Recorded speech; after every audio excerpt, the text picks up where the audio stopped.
1 year later, the Soviets celebrated another success with the first space flight of a living creature.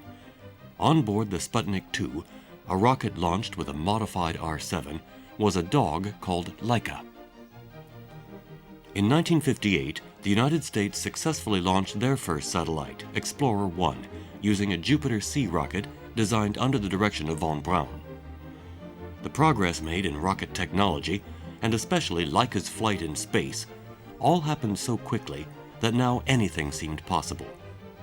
In 1958, the American Space Agency created NASA, and space research intensified.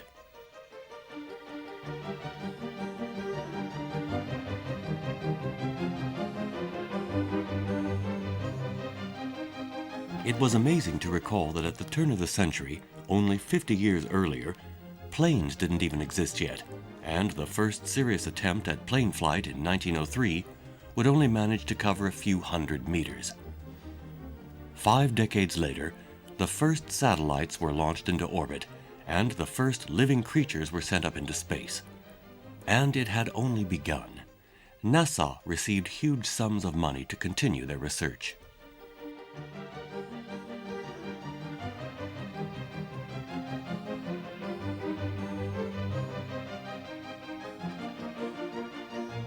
One year later, the Mercury project was undertaken.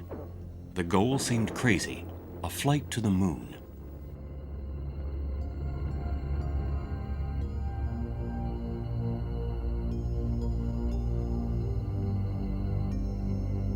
Seven astronauts were chosen and their training began.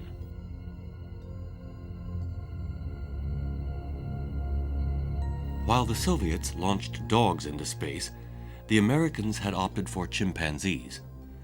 Abel and Baker were picked up in May of '59 after a flight aboard a Jupiter rocket.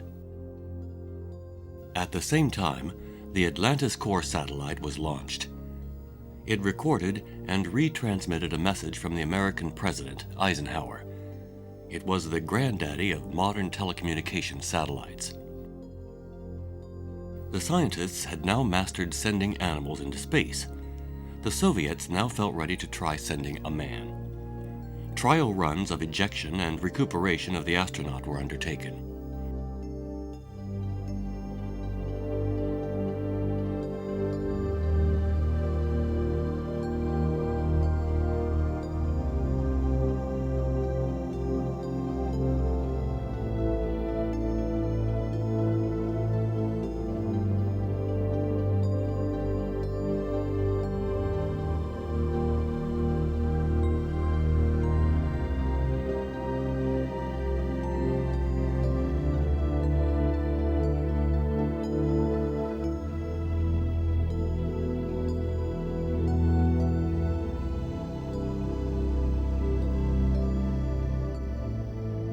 On April 12, 1961, Yuri Gagarin made a 40,000-kilometer flight on board the Vostok 1.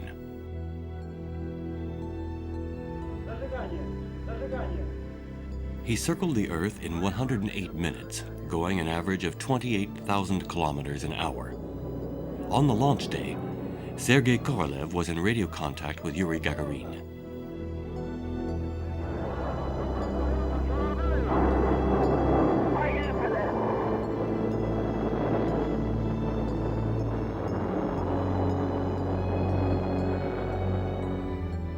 Gagarin became the first man to view the Earth from space.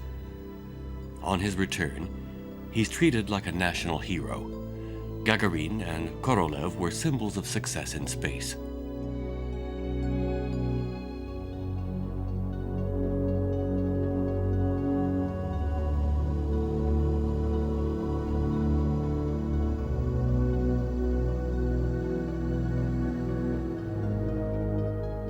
The Americans' reaction is immediate.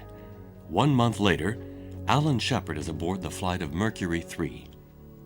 The American tests prove it's possible to manually control the space capsule in a state of weightlessness. The Mercury program is accelerated. On May 25, 1961, President Kennedy announces to Congress his plan to have a man on the moon before the end of the decade.